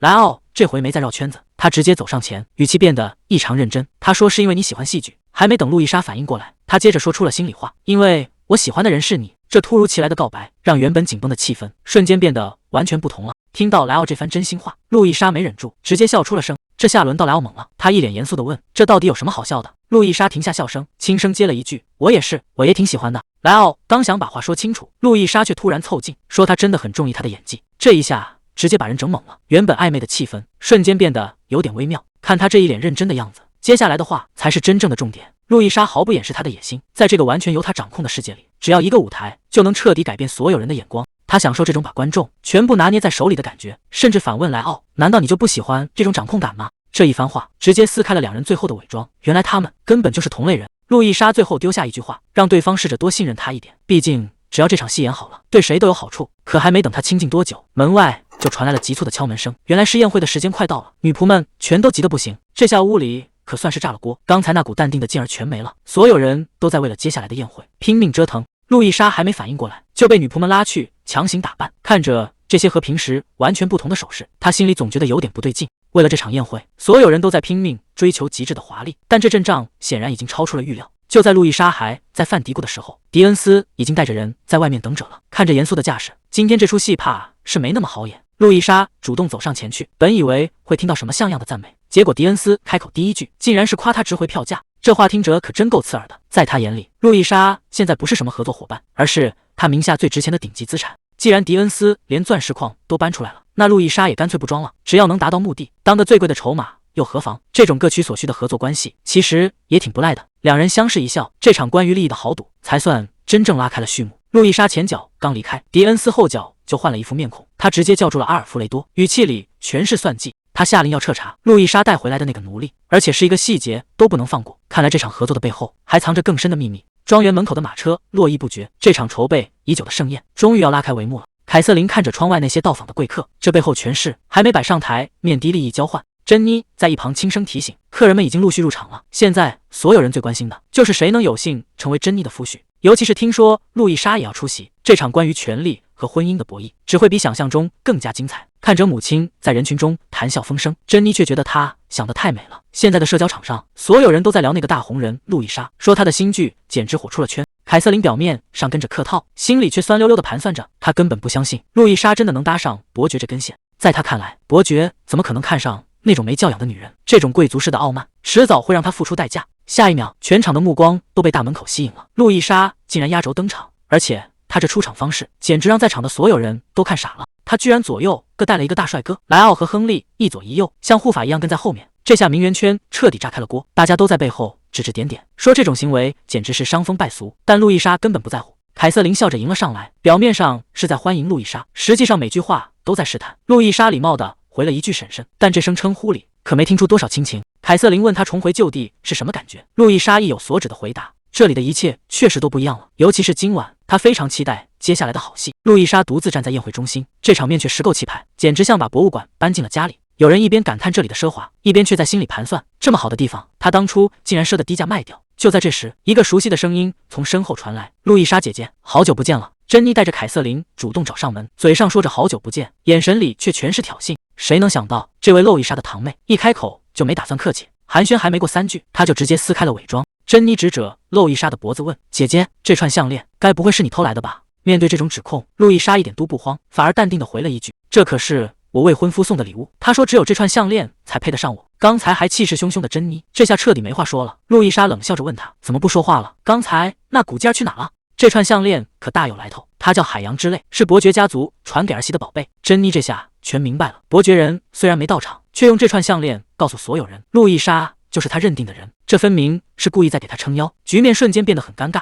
凯瑟琳还想在旁边敲打几句，让路易莎别太得意，结果却碰了个软钉子。路易莎自信地笑了笑，既然好戏已经开场，那就绝对不会出差错。而此时在房间另一头，红发男人正独自喝着闷酒。宴会厅里到处都是嚼舌根的人，都在议论那个卖掉城堡的落魄贵族，说他居然还有脸出现在这种地方。红发男人靠在栏杆上，一边喝酒一边听着这些闲话。听说路易莎还要在这里排戏，他只觉得荒唐。一个落魄大小姐能排出什么好戏？多半又是些上不了台面的勾当。他拎着酒瓶走下楼，想看看这出闹剧到底怎么收场。就在这时，一个穿黑袍的男人出现，气氛瞬间变得不对劲了。红发男人在人群中一眼就盯上了对方，这家伙的气场跟周围的人完全不同。就在这时，宴会的主人终于现身了，他就是爱德华王子。他一边大方的欢迎宾客，一边却露出了意味深长的笑。他说：“感谢大家光临，其实是句假话。”这理直气壮的态度让在场所有人都愣住了。这个王子显然没打算按常理出牌。这个男人一开口就抱怨宫廷宴会太无聊，周围的人还没反应过来，这出戏其实已经开演了。众人在台下看懵了，这场表演竟然不在台上，而是在观众席里直接开始。这种真假难辨的感觉让所有人都看入迷了。爱德华王子笑着讲起家常，说他一早就被父亲臭骂，可随着剧情推进，气氛却变得越来越压抑。亨利扮演的汤姆躲在帘子后面，讲起那些挨打求饶的日子，这种痛苦太真实了，简直像是揭开了谁的伤疤，让人分不清这到底是演戏还是血淋淋的现实。亨利在台上说出了惊人的台词，他说自己并没做错，全场瞬间安静了。谁也没想到，这个看起来忧郁的男孩表演起来竟然这么有爆发力。红发男人在台下越看越觉得不对劲，这种说话的语气，还有这种让人不舒服的压迫感，竟然跟刚才的爱德华王子一模一样。这绝对不是巧合，两个完全不同的人，为什么演起戏来简直像是一个模子里刻出来的？红发男人一眼就看穿了，这两个人的表演风格如出一辙，绝对是同一个老师教出来的。戏里的王子正想逃离虚伪的宴会，结果一转头，竟然撞见了一个跟自己长得一模一样的人。虽然两人的长相其实有差别，但那种神态和动作的同步感，让台下的观众完全分不出真假。这就是这场戏最绝的地方，用演技强行制造了双胞胎的假象。莱奥继续他的表演，接下来的发展恐怕没人能猜得到。亨利终于亮出了身份，他就是那个叫汤姆的穷小子。莱奥演的王子一看就乐坏了，直呼这简直是遇到了另一个自己。王子突然冒出一个大胆的想法，他提议两人今天互换身份，看看周围的人到底能不能分清楚。汤姆还没反应过来，王子竟然直接就开始脱衣服了，这下台下的观众全看傻了。谁能想到这出戏尺度居然这么大，当众换装这种戏码一出，全场的气氛彻底炸裂了，衣服就这么往地上一扔，看来传闻一点都没夸张，亨利和莱奥居然真的在众目睽睽之下脱了，台下这下全炸锅了，这出戏怕是要彻底火出圈了。换了身衣服，爱德华王子整个人都放飞了。他交代完汤姆，转身就想去街上溜达，可谁能想到这种好心情居然连1分钟都没维持住。这一巴掌下去，爱德华王子彻底被打清醒了。他以为换了衣服还是王子，结果在守卫眼里，他现在就是个卑微的乞丐，不仅被毒打一顿，还被像垃圾一样赶走。这种落差让他意识到，原来那些柔软舒适的布料对他来说竟然如此陌生。替真正的王子来顶包，汤姆一开始慌得不行，毕竟他连基本的皇家礼仪都不懂。可谁能想到，只要穿上这身华丽的衣服，那些高傲的贵族全都对他点头哈腰。这一刻他突然悟了，原来当王子也就这么回事，只要皮囊够唬人，谁还管你那里到底是谁？这种掌控全局的感觉让他彻底玩上瘾了。汤姆正盯着手里的匕首出神，要是换回身份，等待他的只有父亲无休止的毒打。就在这时，爱德华王子急匆匆地赶了过来，他在外面受尽了委屈，一见面就嚷嚷着要赶紧换回来。为了让汤姆配合，他甚至许诺以后要封汤姆当伯爵。可已经见识过顶层风景的汤姆，真的还想回到那个地狱般的家吗？听到能当伯爵，汤姆显然有些心动了，但他更舍不得身上这套王子的衣服。台下的观众还以为这是剧本安排，一个个看得比谁都入戏，甚至还在为角色的命运瞎操心。可就在这时，爱德华王子直接摊牌了，他手里攥着匕首，逼着汤姆赶紧把衣服脱下来。这一下全场都炸了，谁也没想到这出戏居然演得这么玩命。台下的观众全看傻了，都在问这剧情到底怎么回事。可随着掌声响起，大家才发现这出戏远没那么简单。珍妮一眼就看出来，母亲凯瑟琳也察觉到了不对劲，这台上的戏码简直就是在影射现实，趁着主人不在就穿上华服，妄想取代人家的位置。这让他们想起了一个人，一个正霸占着家族领地，厚着脸皮冒充主人的冒牌货。周围人的指指点点让凯瑟琳彻底坐不住了，这出戏简直就是指着他的鼻子在骂。他刚想发作，就被女儿珍妮死死拦住，现在冲出去闹，只会让所有人看更大的笑话。珍妮的话更是字字诛心，要是这出戏的传闻传到皇帝耳朵里，那整个家族的荣宠可就全毁了。凯瑟琳这下终于清醒了，这出戏根本不是在演戏，而是在要他们的命。珍妮这下算是看明白了，路易莎这次确实动了脑子，难怪能稳坐继承人的位子。这出戏演完，家里的风向彻底变了。不过比起这些，他更好奇那两个人的下场，等会儿得找机会打听一下。镜头一转，整个名利场都在围着路易莎转，大家都夸他有眼光，竟然能想到去投资剧院。路易莎听着这些吹捧，心里早就有了底。在这个时代，戏剧可不只是艺术，那是真金白银的生意。本以为演出结束就能休息，结果一个金发女孩突然冲了过来，看她那副激动的样子，显然是刚才那出戏的头号粉丝。可路易莎仔细一看，发现事情没那么简单，这女孩的长相和气质，不就是这本小说里的原定女主角吗？对方拉着路易莎不停夸赞，说这出戏写的简直绝了。这女孩神秘秘的凑过来，说她瞒着家里偷偷看了一场戏，名字就叫《罗密欧与朱丽叶》。路易莎这下彻底傻眼了。最担心的事情还是发生了，他在台上跟莱奥亲亲的那一幕，竟然全被这个原女主看光了。这可是剧本里绝对没有的意外，接下来的剧情怕是要彻底失控了。这位女主不仅没生气，反而一脸崇拜的凑过来，直夸路易莎是个天才。就在两人说话的时候，一个低沉的声音突然插了进来，伯爵居然在这个时候露面了，但路易莎却表现得异常冷静。看来这位伯爵的出现早就在他的预料之中了。伯爵这番话明显话里有话，表面上是在夸戏排得好，实际上是在盯着台上的演员，试探路易莎的底细。路易莎可不是好惹的，直接一句话对了回去，说自己挑东西的眼光从来就没错过。伯爵这下觉得有意思了，干脆直接发出邀请，说有个提议想单独谈谈，这显然是要摊牌了。路易莎心里很清楚，眼前这个男人就是男主莱奥的剑术老师，也是当初放走莱奥的人。更要命的是，这出戏的内容简直就是在影射当今皇室，这可是掉脑袋的买卖，真正的博弈才刚刚开始。伯爵一边回味着刚才的戏，一边感叹戏剧这东西最能神不知鬼不觉地收买人心。路易莎只是礼貌地笑了笑，她心里很清楚，对方接下来的话才是重头戏。果然，伯爵直接抛出了诱饵，说要出钱赞助整个剧团。这招确实高明，表面上是看中了剧团的潜力，实际上是想把莱奥控制在眼皮子底下。路易莎一眼就看穿了他的算盘，但他不仅没有拒绝，反而顺水推舟答应了下来。不过他也提了一个条件，剧团的名字必须由他亲自来取。这下轮到伯爵开始琢磨，这个女人到底在玩什么花样了。路易莎缓缓吐出4个字：国王剧团。这名字取得简直绝了，名义上是为皇帝陛下祈福，实际上是把伯爵架在火上烤。这种理由谁敢说个不字？伯爵沉默了半晌，最后只能伸出手，这笔买卖算是彻底成交了。路易莎优雅地起身离开，看着走廊里满墙的名画，她心里很清楚，这地方的每一寸奢华都藏着不为人知的秘密。她甚至动了点歪心思，想着能不能顺手牵羊带走几件，但很快她就发现这里的画似乎有点不对劲，画里所有人的目光竟然全都盯着同一个方向，顺着这些视线看过去，所有的焦点最后都停在了一起，就在这幅不起眼的植物画上。这种老掉牙的秘密机关套路，简直就像是小说里的情节。虽然嘴上说着不可能，但他的手还是不由自主地伸了过去。难道这后面真的藏着什么见不得人的秘密？路易莎随手这么一摸，墙上竟然真的开了道暗门，这运气简直像是老天爷在给他递剧本。看着眼前这黑漆漆的通道，他一下子全想起来了，这不就是原著里最关键的那个地方吗？按照原本的剧情，路易莎就是在这里发现了秘密，才让莱奥差点丢了命。虽然这种黑灯瞎火的地方让人打心底里觉得不舒服，但既然路都出来了，就没理由在这儿停下。为了能在这场权力的游戏里活下去，路易莎只能冒险潜入这间屋子。只要能找到那个东西，一切就还有转机。她在昏暗的房间里疯狂翻找，每一个角落都不肯放过，可结果却让她心凉了大半截。这里竟然什么都没有，明明按照原著的线索，东西就该藏在这儿才对，现在却扑了个空。这下计划全乱套了。就在他愣神的时候，屋子里突然传来一阵奇怪的动静，那种感觉就像是有什么东西正从黑暗里盯着他。这下麻烦真的大了。路易莎怎么也没想到，身后的门竟然被人从外面锁死了。这种叫天天不应的鬼地方，简直就是他这辈子的噩梦。黑暗像潮水一样涌过来，把那些藏在脑子最深处的记忆全都给勾了出来。那是他还是申九龄的时候，也曾这样无助地蜷缩在角落，哭着求饶，却没人拉他一把。直到这一刻，他才明白，原来那个高傲的路易莎也和他一样，在这片黑暗里挣扎了太久。两个破碎的灵魂竟然在这一刻感同身受了。小小年纪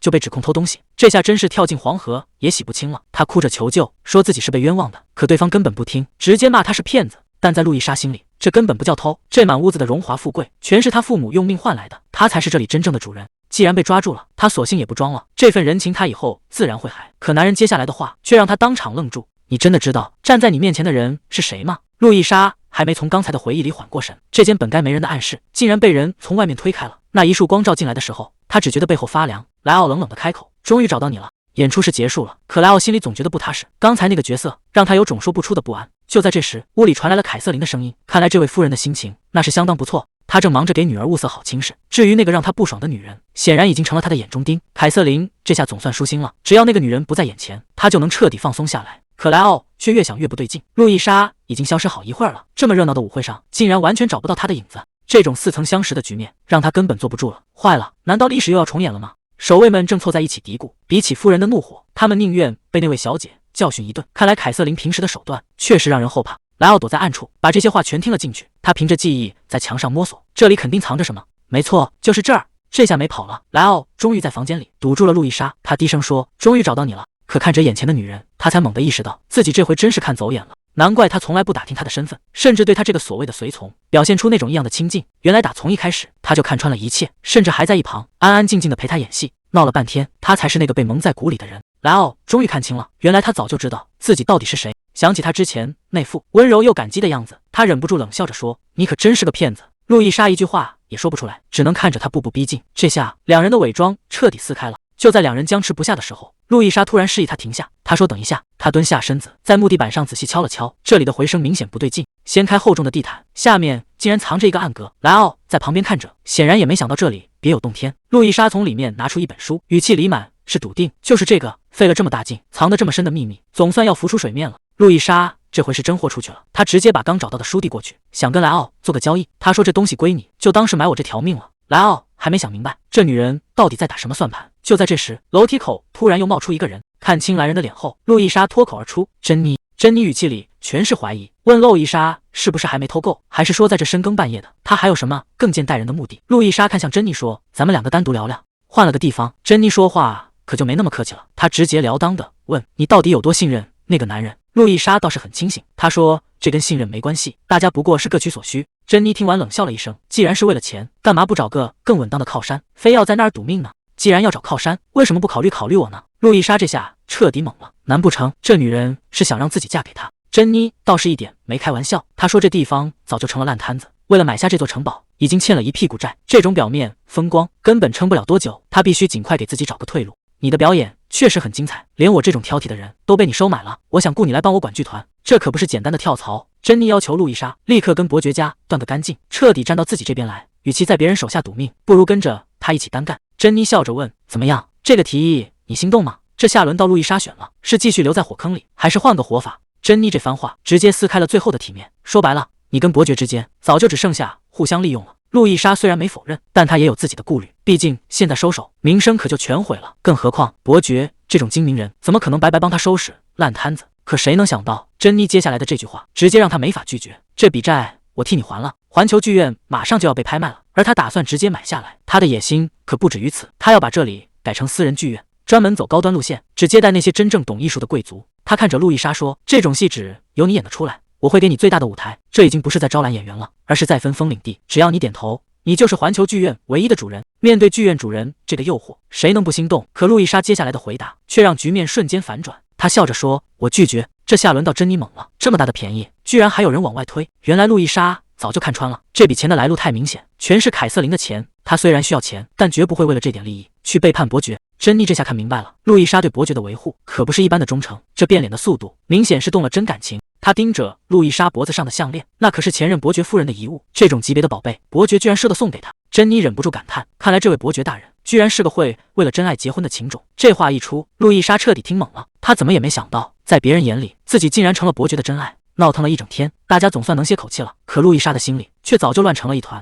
她独自坐在回程的马车上，脑子里全是珍妮那句话，说那位伯爵大人是个会为了真爱结婚的人。可一想到迪恩斯，路易莎只觉得荒唐。在她的记忆里，那个男人的画风完全不同，他手里拿着账本，眼神冷冰冰的，开口第一句就是提醒她该还债了。这哪里是什么深情种，分明就是个冷酷的债主。真爱这两个字跟他绝对沾不上边。迪恩斯这嘴是真的毒，三两句就把路易莎问的没话说了。什么生病了？分明就是不运动还不晒太阳，纯粹是身体太虚了。他直接下了死命令，别找借口，赶紧老老实实吃饭。看着桌上这一大盘肉，路易莎整个人都懵了，大早上的就吃这么腻。结果迪恩斯冷冷的回了一句：“这都几点了？这已经是午饭了。”这下路易莎是彻底没脾气了，在这个男人面前，她好像一点反抗的机会都没有，只能乖乖听话了。迪恩斯这人时间观念强的可怕，他盯着手里的怀表，催路易莎赶紧吃完。路易莎还没反应过来，结果他一句话直接让人彻底清醒了。原来今天是剧团招人的日子，阿尔弗雷多那边连传单都发完了，就等他这个女主角到位。这下路易莎可坐不住了，刚才还一副没精打采的样子，现在立马满血复活。既然要开始选人，那接下来的这场戏可得好好演下去了。原来大家都是奔着面试来的，艾丽这次可是信心满满，毕竟剧团的女主角路易莎曾经亲口答应过会给她一些特殊照顾。旁边的同伴听了直喊羡慕，可嘴上说着加油，心里其实也都憋着一股劲，毕竟这种改变命运的机会，谁都不想轻易放过。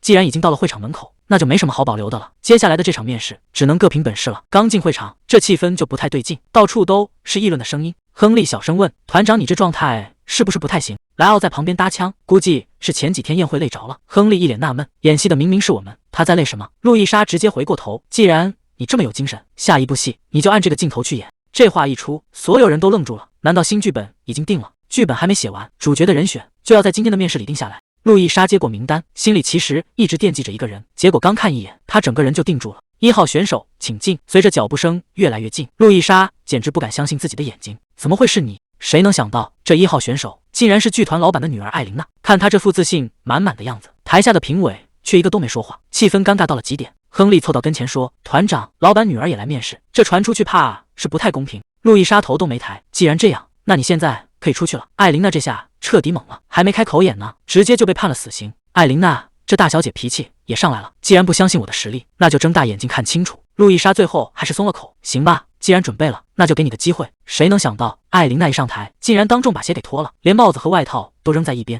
这一出直接把评委给看傻了，堂堂剧团老板的女儿竟然要光着脚演戏，她到底想干什么？这一出手简直像是换了个人，刚才还觉得她是关系户，现在全场都被她带进去了，连亨利都忍不住发出惊叹。谁能想到这大小姐疯起来竟然这么有感染力？表演结束，艾琳娜小心翼翼地问：“我演得怎么样？”现在的压力全给到路易莎这边了，本以为稳了，结果路易莎只说了3个字，直接让她下台。艾琳娜还想再争取一下，却被冷冷地对了回来：“我不录用不听话的演员。”就在大家都以为没戏的时候，路易莎又补了一句：“去把脚上的伤处理一下。”原来她嘴上说着嫌弃，心里其实早就留意到了，这波反转确实让人没看懂。莱奥在旁边调侃：“看来你挺中意这姑娘啊。”路易莎却皱着眉头说：“我不喜欢。”这女孩的眼神透着古怪，这下有意思了。评委席内部先吵起来了，艾琳娜到底能不能留下？莱奥还在那儿瞎琢磨，问路易莎是不是连女孩子都喜欢。路易莎直接让她闭嘴，赶紧叫下一个进来。接下来的选拔那叫一个热闹，唱歌的、跳芭蕾的，甚至还有当众表忠心的。为了能进剧团，大家真是把看家本领都使出来了。路易莎翻着手里的名单，这次来面试的人确实比预想的要多。亨利在旁边搭腔，还不是因为之前的戏太火了，大家都想来分一杯羹。路易莎虽然嘴上应着，心里却在盘算另一件事，人虽然多，但真正重要的那一个到现在还没露面。面试总算告一段落，路易莎大手一挥，让大家都赶紧回去补个觉。亨利倒是挺乖巧，道完辛苦就准备撤了。可轮到莱奥时，路易莎却给他安排了个苦差事，让他跟阿尔弗雷多一起回家。这下2个人都炸毛了，谁也不想跟对方待在一块儿。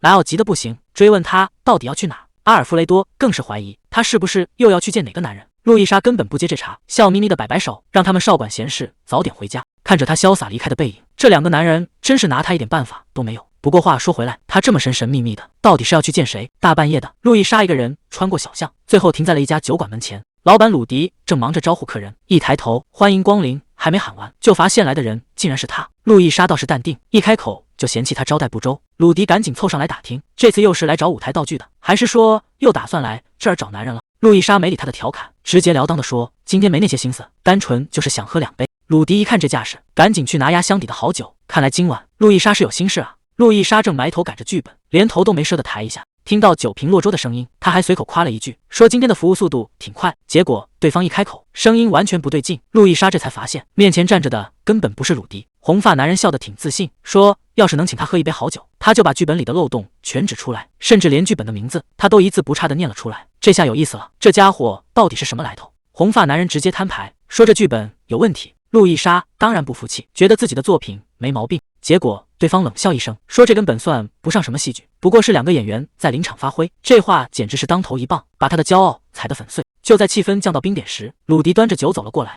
一开口就是骨酸味，埋怨路易莎这么快就找了新欢。他凑到路易莎耳边低声提醒，说眼前这个红发男人是店里出了名的酒鬼。可路易莎却看出了端倪，这家伙虽然落魄，但曾经可是大舞台上的传奇演员。他还有另一个响亮的名字，莫里埃。回想起多年前在大剧院最辉煌的时候，他还是台上的天之骄子。可就在掌声最响的时候，一个不和谐的声音打破了所有的体面。有人当众指责他的表演，说这种换汤不换药的戏码简直让人恶心。后台的人都说那只是个喝多了的疯子，根本不懂艺术。大家都劝他别往心里去，说他永远是剧团的招牌。可只有他自己知道，有些东西在那一刻已经彻底碎了。他曾经对自己狠到了极点，满脑子想的都是怎么演得更完美，怎么才能真正抓住观众的心。可这种近乎疯狂的执念，最后却成了一道枷锁，让他再也找不到演戏的意义。随着镜子破碎的声音，他心里的那股劲也彻底散了。曾经那个追求极致的天才消失了，取而代之的是一个只会借酒消愁的酒鬼。谁能想到曾经的辉煌，最后竟然会落得如此狼狈？酒虽然能麻痹神经，但填不满心里的空洞。就在这时，墙上的一张海报让他停下了脚步。那个曾经让他辉煌，也让他破碎的舞台，现在竟然在公开招募主角。在他眼里，那些所谓的名家表演简直死气沉沉，一点灵魂都没有。可偏偏就是这种不屑，反而勾起了他心底最深处的渴望。就这一次，他想亲手撕掉那层虚伪的假象。莫里埃正打算偷偷去试镜，结果半路撞上了熟人。鲁迪拍着他的肩膀问：“你也是来参加试镜的吗？”这一问可把他吓得够呛，他赶紧大声反驳，说自己根本没那打算，然后头也不回的跑了。鲁迪看着他的背影直摇头，这家伙明显已经乱了方寸，嘴上说着不要，身体倒是很诚实。转头他就出现在了试镜现场。莫里埃在台下看得直皱眉，这种浮夸又尴尬的演技，在他眼里简直就是折磨。他盯着舞台，心里那个念头越来越强烈。如果是他站在上面，局面绝对会完全不同。结果还没等他想明白，路易莎就先出手了。他太了解怎么对付这种男人，直接叫鲁迪搬来2瓶烈酒。看这架势，他是打算一人1瓶，非要把莫里埃的真心话给灌出来不可。莫里埃还在那儿嘴硬，说路易莎口气不小，结果人家头都没抬，只让他待会儿别喝趴下就行。酒过3巡，这家伙就开始发酒疯了。他觉得演戏就要追求绝对的完美，甚至觉得演王子就该有个固定的样板，谁来演都得一模一样。路易莎在旁边听得一脸无语，这家伙明显是彻底喝多了。就在他讲得正起劲的时候，路易莎突然冷不丁问了一句：既然要演完美的王子，那到底是谁来决定这个完美该长什么样？莫里埃还觉得这种事儿早就有了标准答案，结果路易莎一个不字，直接把他给顶了回去。在他眼里，能决定角色到底长什么样的，只有站在台上的那个人，除此之外，谁说了都不算。100个演员就有100个王子，1000个观众就有1000种理解，这才是他真正相信的戏剧。这番话一出口，莫里埃直接被问住了，他坐在那儿半天没吭声。就在这时候，路易莎突然站了起来，他告诉莫里埃，演得好不好你自己说了才算。他直接伸手要拉他起来，根本不给拒绝的机会。他看穿了这家伙心里憋着一股劲，非要让他当场露一手。莫里埃借着酒劲终于松了口，开始念叨起如果是他会怎么处理这段戏。那些关于跳舞缝扣子及鞋带的细节被他演得让人心碎。路易莎愣在了原地，谁能想到这个死板的家伙演起戏来竟然这么有杀伤力。莫里埃这下是彻底入戏了，他说只要听到那句话，一切就能回到你转身离开之前。他死死盯着眼前的路易莎，语气里全是卑微和执着。他说我会再一次爱上你。谁能想到一个平时那么死板的人爆发起来竟然这么有杀伤力，这卑微到骨子里的哀求任谁看了都要心软。这演技也太逼真了，差点连路易莎也被骗了。路易莎直接点名让他站到舞台中央，这一出戏他才是真正的男主角。可这位男主角现在已经彻底慌了，他觉得自己根本演不了，甚至连话都说不清楚。路易莎却根本不在乎，她笑着说能不能背下台词并不重要，因为接下来的这场戏根本就没有剧本。路易莎刚睁开眼，就看到阿尔弗雷多守在床边，这大清早的气氛明显有点尴尬。阿尔弗雷多整个人都要炸了，他怎么也没想到自家主子竟然跟别的男人在外面过了一整夜。他指着旁边那个啃苹果的男人，气得语无伦次，这哪来的野男人，竟然敢在这蹭吃蹭喝。原本在阿尔弗雷多眼里，路易莎是个让人畏惧的角色，可看着眼前这富乱摊子，他突然觉得事情好像跟以前不一样了。这个曾经让他害怕的人，似乎也有让人完全看不懂的一面。在阿尔弗雷多眼里，路易莎简直就是艺术的化身，那种由内而外的自信确实让人移不开眼。莫里埃喝得烂醉如泥，连自己在哪都不知道，阿尔弗雷多还得在旁边伺候着。他一边收拾烂摊子，一边纳闷，这到底喝了多少才能醉成这副德行？阿尔弗雷多一眼就认出来了，这人不就是那个落魄男爵吗？整天就知道喝酒，连句台词都记不住，这种人也能上台演戏？可路易莎根本不听劝，在他眼里有没有台词根本不重要，只要人站在那，这出戏就已经成了。转过头，阿尔弗雷多又开启了碎碎念模式，看着自家主子这副样子，他真是操碎了心，生怕哪里照顾得不周到。可路易莎突然回了一句：谢谢你一直以来的照顾。就这一句话，直接把这个大管家给整不会了。他原本以为自己只是个下人，却没想到自己的付出其实一直都被看在眼里。这种被需要的感觉，让他一时间竟然不知道该说什么好。虽然伯爵是出钱的金主，但路易莎直接把话撂在这了，谁给钱谁是大爷，但选谁当主角，只能他一个人说了算。谁能想到他竟然指着那个邋里邋遢的莫里埃，当众宣布他就是接下来的男主角。这下全场都懵了。在这些演员眼里，路易莎的行为简直不可理喻，可她偏要用这种方式彻底打破剧团原有的规矩。所有人都在看莫里埃的笑话，觉得他这种酒鬼连站都站不稳，更别提上台演戏了。可路易莎偏不信这个邪，既然大家都不服，那就干脆当众露一手。莫里埃这下彻底慌了，他连剧本都没翻过，哪来的台词去演戏？结果路易莎却说，真正的表演根本不需要开口说话，这出戏要用另一种方式来演。路易莎这招谁也看不懂，他竟然让莫里埃随便唱首歌，哪怕是儿歌也行。莫里埃整个人都懵了，昨天还说要按规矩来，今天怎么就开始放飞自我了？结果他这一开口，直接把全场给镇住了。这哪是在唱歌，这简直就是酒鬼在现场发疯，歌词里全是喝酒那点事，听得旁边的人一愣一愣的。就在气氛最到位的时候，路易莎突然发话了，她没有让莫里埃死记硬背，而是直接给他设定了一个谁都无法拒绝的挑战。她让莫里埃想象自己是个流浪汉，身边围满了崇拜他的姑娘，唯独他最在意的那个人连正眼都不瞧他一下。这种被无视的挫败感瞬间成了莫里埃最好的燃料，他不再是那个烂醉如泥的酒鬼，而是一个散发着危险魅力的表演者。随着歌声越来越狂野，莫里埃整个人就像开了挂一样，他每一个动作都在叫嚣，一定要让那个女人回头。就在这一刻，全场都被他的气场给镇住了。这已经不是在演戏，而是他彻底接管了整个舞台。谁也没想到莫里埃竟然能演得这么疯，他直接把路易莎拉进戏里，当众对着他唱出那句道满他。这一刻，他不再是那个落魄的酒鬼，而是舞台上最有魅力的浪子。路易莎也被这股镜头给带跑了，两人之间的气氛瞬间变得又危险又迷人。戏演到这儿，气氛已经完全烘托到位了。路易莎一脸得意地问：“怎么样？我就说能行吧？”亨利在旁边都看傻了，刚才那段表演，对手戏的演员明显被带入戏了，甚至连节奏都乱了。路易莎笑着说：“这都是因为我带得好，接下来你们每一个人都得达到这个水准。”亨利还没反应过来，结果路易莎紧接着又抛出一个重磅炸弹：“下一场戏咱们不光要演，还得开口唱歌了。”大家都被吓了一跳。什么？亨利看着导演手抄的剧本，他一直很好奇接下来的新戏到底是什么。卡洛斯一个迷人的吉普赛人，亨利盯着剧本自言自语：“迷人的吉普赛人，意思就是长得帅对吧？虽然他确实很有吸引力。”